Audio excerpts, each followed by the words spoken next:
Bonjour Roland, merci d'être là avec nous aujourd'hui par vidéoconférence. L'idée, ce serait que tu nous racontes ton Vendée Globe. Alors je sais que tu en as fait plusieurs, tu en as fait trois. Il y en a deux que tu n'as pas terminé et il y en a un que tu as terminé sur le podium. Et il n'a pas été simple, il t'est arrivé des trucs incroyables. C'est peut-être celui-là dont tu veux nous faire partager l'expérience? Pour commencer, je te dirais qu'il y a pas un Vendée qui se passe comme prévu. Il n'y a pas un Vendée qui n'est pas exceptionnel pour celui qui le vit, qu'il le termine ou pas d'ailleurs. Euh, c'est que des moments rares, c'est que des moments d'exception. Donc choisir un truc à raconter parmi d'autres, c'est vraiment compliqué. C'est vrai que le premier Vendée, ouais, c'est le premier saut en parachute, tu vois. C'est pour ceux qui ont déjà. Alors moi, j'avais déjà eu l'occasion de faire le tour du monde en équipage. Ouais. Mais quand même, quand j'ai des souvenirs de préparation de ce premier Vendée où, tu sais, à l'époque, on est encore, c'est les cassettes VHS et tout ça, les médias sont pas les mêmes, mais j'ai des souvenirs d'empiler les cassettes d'Isa Autissier et de Christophe Auguin et d'autres, et d'être dans le canapé à la maison en me disant, bon, est-ce que j'ai vraiment envie de faire ça? Est-ce que j'ai vraiment envie de le faire?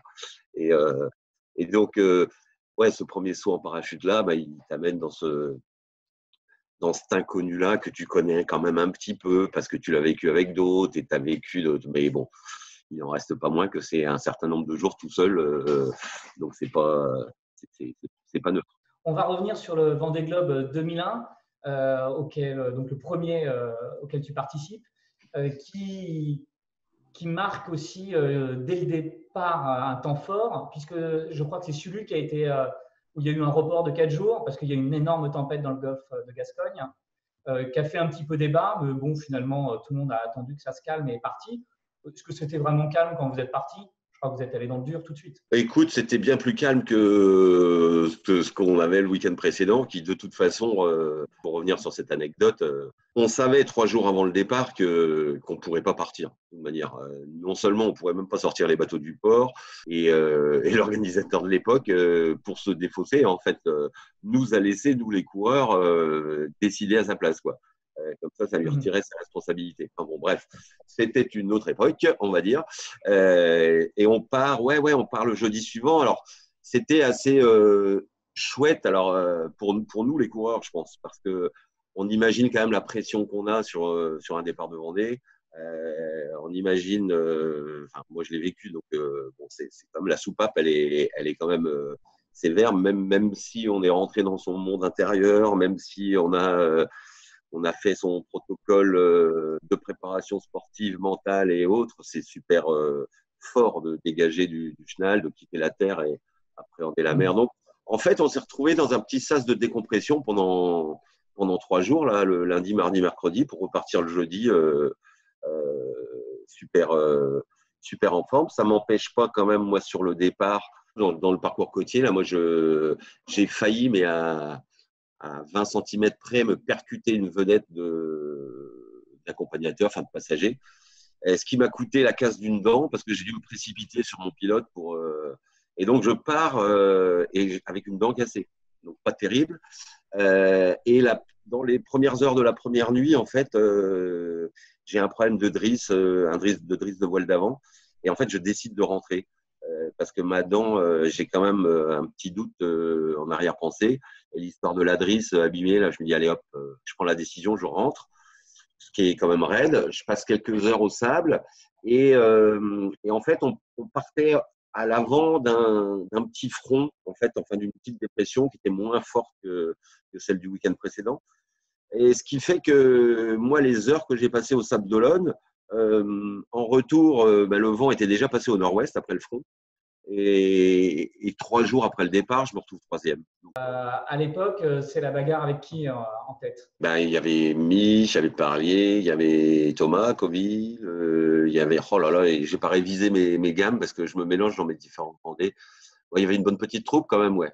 Mais assez rapidement, ça va être Mich et Yves Parlier. Et puis Hélène, qui est bon, qui sera un peu derrière pendant un temps, mais bon, bref, elle finira par m'agacer et passer devant. après, dans les événements marquants de cette édition, il y a Desjoyaux qui a un problème avec son démarreur, qui est obligé de faire tout un bricolage pour, grâce à un empannage, le relancer. Moi, ce qui m'avait énormément marqué à l'époque, c'est surtout Yves Pallier qui démate et qui décide de reconstruire son mât au mouillage avec une guirlande de Noël pour faire four. Enfin bref, un truc incroyable qui va faire la légende. Et puis, j'avais un peu oublié, mais toi, tu te retrouves à être obligé de mouiller au Chili dans une crique. Raconte-nous, qu'est-ce qui s'est passé? Ouais, en fait, le Sud est toujours plein d'impondérables et plein d'aventures. On dit qu'un Vendée Globe, c'est un emmerde par jour, mais il y en a qui sont plus gros que d'autres. Et en fait, moi, ça commence dans l'océan Indien, entre les Kerguelen et le sud de l'Australie, là. Un empannage comme un autre, tu vois, dans 25 degrés. Enfin, je suis chez Genac avec un riz, et j'empanne. Et paf, je retrouve ma tête de grand voile qui avait arraché plus d'1 mètre de rail de mât. Alors là, grosse cata. Grosse cata parce que tu emmènes pas mal de matériel pour réparer sur un Vendée, mais ça, d'autant que le bateau, là, pour le coup, nous, on naviguait depuis quasi 2 ans. Enfin bon, c'était validé.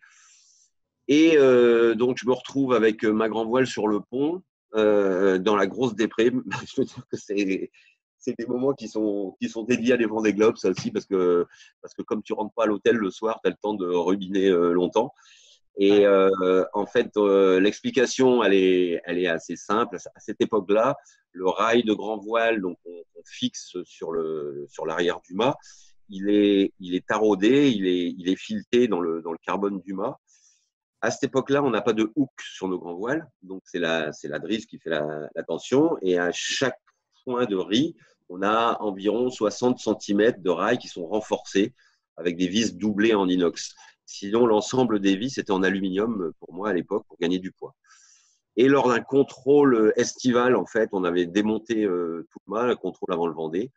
Et malheureusement, celui qui a contrôlé et remplacé les vis, puisqu'on remplaçait toutes les vis, et ben pour une petite erreur d'1 quart d'heure de préparation, il m'a remis des vis en aluminium là où il y avait des vis inox depuis 2 ans.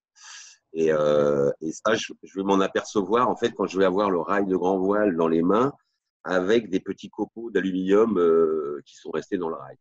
Et je me dis caramba, c'est pas possible. Bon, de toute façon là, c'est trop tard, l'affaire est faite. Et donc, je peux naviguer ce que sous 2 riz. Alors, ce qui n'est pas trop un problème dans les 40e parce que tu as quand même du vent en moyenne. Donc, ça ne va pas me poser de soucis. À un moment, chez Mich, il va avoir dans un empannage, il va avoir des gros problèmes de latte aussi. Il va vivre un peu sans grand voile, donc je vais lui repasser devant. Et puis, dans le Pacifique, le Pacifique, il va s'avérer très, très, très pacifique. Et ça va être vraiment mou. Et moi, je vais tenter plusieurs fois de monter là-haut et de bricoler des trucs, mais ça bouge trop en mer, tu vois. C'est pour faire des opérations un peu délicates comme des taraudages. Surtout que j'ai pas de. T'as un outil, t'en as pas 2, quoi. Donc si tu le perds, c'est foutu. Ouais, si tu le perds, c'est foutu. Donc je vais traîner ma peine comme ça jusqu'au Cap Horn. Dans le laps de temps, Hélène sera revenue du Diable Vauvert et elle m'aura passé. Mich, évidemment, il est parti malgré ses problèmes de moteur qu'il a super bien géré. Et donc, moi, ma solution, parce qu'il n'y a pas tellement d'îles en fait sur la route, ma solution, c'est de m'arrêter au Cap Horn. Particulièrement, donc tu passes le caillou du Cap Horn, l'île, tu tournes à gauche et tu remontes, tu fais cap au nord et tu remontes dans une toute petite passe qui s'appelle, je ne sais plus comment, pour arriver à la Caleta Martial, qui est un tout petit recoin, une toute petite crique dans laquelle, parce que le gros problème du mouillage dans ces endroits, il faut que ça soit abrité et il ne faut pas que tu aies d'algues, ce fameux kelp, là, tu vois, les grandes laminaires qui te font déraper ton mouillage, quoi. Tu t'es arrêté au sable au départ, mais c'est le seul port où une escale est autorisée. C'est le port de départ et d'arrivée. Toi, tu n'as pas le droit de toucher terre. Non. Tu n'as pas le droit. Tu as un mouillage, tu as une encre sur un IMOCA pendant des heures. Ouais, donc tu as tes mouillages qui sont plutôt light, mais bon, pour le coup, je prépare un mouillage, donc tu remontes à la voile, bout au vent, tu mouilles, enfin ce que j'ai fait. Je pensais être au bon endroit, J'ai mouillé, ça a accroché. J'ai commencé à préparer mon matos, mon harnais, tout ça. Et au moment où je commençais à monter dans le mât, le vent est rentré, ça a commencé à déraper. J'étais pas assez sur le sable, en fait. Je te dis pas l'enfer, quoi. Et donc, tu redescends dans la baie. Alors, tu as la flemme de rehisser ta grand voile. Tu essayes de remonter sous trinquette, enfin, sous giveux. Ça remonte au vent comme la fumée. Donc, tu redescends un coup, tu rehisses ta grand voile. Enfin, ça a duré 2 heures et demie de temps, cette affaire. Sous les regards, en plus puisqu'à l'époque, il y avait un bateau qui s'appelle Darwin Sound, qui était skippé par Yvon Fauconnier et qui était à cet endroit-là avec des caméramens d'ailleurs, et en plus des copains à moi. Mais c'est encore pire parce que tu peux même pas te serrer la main, quoi. C'est l'horreur. Et donc, je vais enfin réussir à me mettre vraiment bien dans le trou de la caleta martiale, là. Et il y a une tonne, il y a une grosse bouée, mais à l'époque, on n'a même pas le droit de s'amarrer à une bouée. Donc, j'ai pas eu le droit de m'en servir. Donc, je vais mouiller avec mon encre en aluminium là et mon bout de chaîne.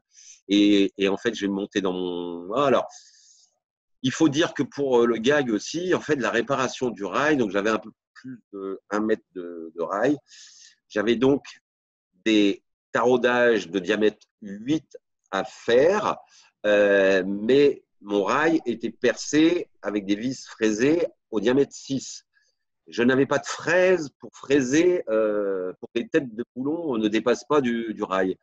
Et en fait, j'avais un copain donc, qui travaillait avec moi, Bruno, et qui avait essayé dans son garage, enfin, qui m'envoie un mail laconique en me disant, écoute, bah non, on n'a pas de solution, à moins que, moi j'ai essayé dans mon garage avec une paire de ciseaux Fiskars, j'arrive à faire un trou en 4 heures de temps.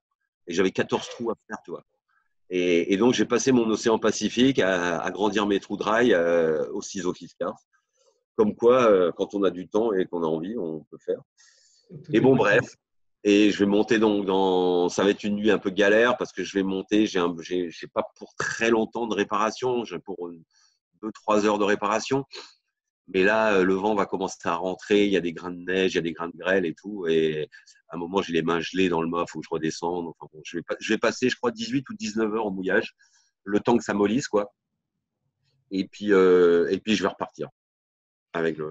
Quand tu fais cette réparation, tu es dans quel état d'esprit? Tu es encore en course? Parce que tu viens d'abandonner le podium presque. Enfin, tu peux l'imaginer comme ça. Ou tu te dis non, j'ai de la marge, mes poursuivants sont loin, je vais pouvoir remonter. Tu es encore en mode compète, course, ou c'est juste là, je répare pour rentrer? Ah bah, côté compétiteur, c'est horrible parce que si tu veux, donc Mich est parti, Hélène est partie, il y a Thomas Coville qui revient, il y a Marc Tiercelin qui est. Donc je vais repartir derrière eux, quoi. Donc au niveau compétition, c'est l'horreur et en même temps, c'est la magie de cette course-là et de ce sport-là aussi. C'est qu'à partir du moment où tu tournes près du Cap Horn, où tu mets dans ta caleta martiale, où tu te retrouves en tête de mât, là, au niveau dans un paysage aussi fantastique, aussi merveilleux. Il y a les dauphins qui vont passer, je ne sais plus quelle bestiole va passer aussi. Bah, tu oublies tout. Et puis surtout, c'est tellement bon quand ça s'arrête, quoi. Quand tu repars, quand je vais repartir, le vent, il bascule. Je me rappelle, je finis mes derniers boulonnages à l'arrache parce que je vois la bascule, il y a le vent qui rentre nord-nord-est, là, ça rentre dans l'axe du chenal. Quand je vais larguer mon mouillage, il y a déjà 15-20 nœuds de vent. Comme le bateau a pivoté, tu vois, je suis à 20 mètres des cailloux, à 20 mètres du rivage, quoi. Donc, tu n'as pas le droit à l'erreur pour dégager. Mon mouillage, je ne vais même pas le remonter. Je vais l'amarrer un bidon d'eau et c'est Darwin Sound qui va venir le récupérer après parce qu'il était trop. Et tu te rends compte, tu repars. Et ça, c'est la plus belle victoire de tous. Le classement, dans ce moment-là, tu l'oublies, quoi, parce que c'est trop bien, quoi. J'ai même un souvenir terrible qu'on n'aurait même pas raconté en interview, mais je suis tellement heureux. J'étais tellement dans la déprime que mon repas de Noël, mon repas de premier de l'an, enfin les cadeaux, je n'avais pas regardé. Et ma sœur m'avait mis dans le bateau la dernière bouteille de bon vin de notre papa qui était décédé. Et donc, j'avais aucune envie de boire cette bouteille tant que j'étais à la ruine. Et là, je me dis, bon, bah, c'est l'occasion, quoi. Je me suis versé ça de vin rouge dans un verre. Évidemment, pour fêter les bonnes nouvelles, ben, j'ai téléphoné à la maison. Et il y a mon fils qui devait avoir, il avait quel âge, Théo, à l'époque? Il avait 7 ans, 8 ans. Je me rappelle de lui se retournant avec le téléphone et disant à maman, c'est papa, mais je crois qu'il est bourré.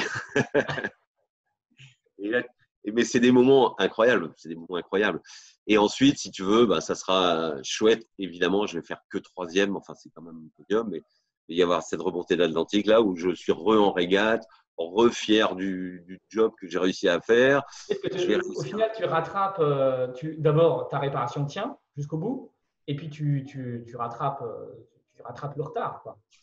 Ouais, je vais rattraper. Ben, je vais repasser 2 bateaux, quoi, en fait. Donc, pour revenir troisième. Et bon, ben, j'aurais bien aimé gratouiller Hélène et Mich un peu plus, mais bon, c'est la vie, c'est comme ça. Quel regard, quel regard tu portes rapidement sur les bateaux là, qui partent de dernière génération? Avec les dernières évolutions, c'est une nouvelle course. Ça ressemble encore au Vendée que tu faisais. Je- non, je peux. On est dans, on est dans l'optimisation, mais moi déjà à mon époque, je pense que faut toujours rendre l'honneur aux pionniers, hein, aux ouvreurs de voie. Hein. Je pense que les premiers qui l'ont fait, euh, ils allaient vers un inconnu. Et une fois que cette barrière-là est franchie, elle est possible pour d'autres. Donc je pense que moi, le premier Vendée que j'ai fait, peut-être avec des gars comme Mich ou d'autres, peut-être qu'on a mis une petite couche supplémentaire de régate, entre guillemets, à ce que les pionniers avaient entamé. Et les générations d'aujourd'hui sont sur des terrains encore plus damés, donc ils sont encore plus pointus dans la performance. Donc ça, mais pour moi, c'est pas une révolution, c'est une évolution, quoi.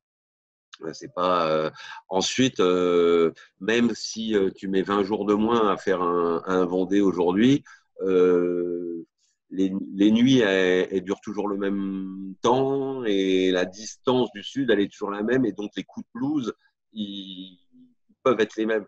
Et aujourd'hui, si tu as un problème sur un bateau qui va quasi 2 fois plus vite que ça fait 20 ans, et ben, côté compétition, ça fait beaucoup plus mal quand tu t'arrêtes 4 heures de temps, quand tu vas à 30 nœuds que quand tu allais à 15. Quoi. Euh, donc, c'est certainement, enfin, c'est différent. Je pense que là, en ce moment, moi, je navigue avec Kojiro, le skipper japonais qui va faire le Vendée, donc c'est un skipper sud de Charal. Donc, je vois un peu l'évolution entre cette génération de bateaux-là et le bateau ex-Safran Maître Coq sur lequel je naviguais jusqu'à l'année dernière. Bon, certes, ça va plus vite. Donc, tu te prends des jets qui sont encore plus durs. Tu te prends tu t'adaptes différemment. En même temps, parfois, le foil, il t'apporte un confort aussi qu'on n'a pas sur des bateaux qui vont moins vite. Aujourd'hui, les bateaux sont très couverts. En fait, tu navigues, sur un chalutier à pont couvert, quoi, tu vois. Donc, cette proximité avec l'élément, cette proximité avec la mer, plus ta vitesse augmente sur ce type de bateau, plus tu es un peu étranger à ton milieu aussi. Et ça, c'est un questionnement pour moi. Je m'éclate à aller vite, c'est sûr, mais je vois plus rien. On voit plus rien. Ouais. Et ça, il va falloir intérieurement aussi dans la concentration ou dans la façon dont tu vis ta course, t'approprier. Alors, est-ce que c'est une course qui va aller vers du compétiteur 2.0 qui ne réfléchit plus, qui agit suivant la cartographie des datas qui lui sont données sur son ordi ou sur ses répétiteurs. Il faut tenir quand même longtemps. Et la perte de performance, elle peut être parce que tu as mal réglé ton bateau ou ceci, cela, mais elle va être beaucoup dans l'humain de plus en plus, même si on est de plus en plus assisté, aidé par des bons pilotes et tout ça. Ton coup de blues, ton manque de réaction si tu casses ou si tu abîmes quelque chose et que si tu répares pas, enfin, tu vois, faut pas. Ouais, les écarts risquent de se creuser très vite au moindre relâchement, quoi. Donc, Oui, c'est sûr.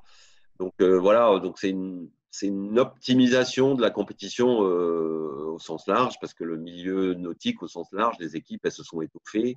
On est meilleur en tout, avec des gains pour le spectacle, mais avec de la perte.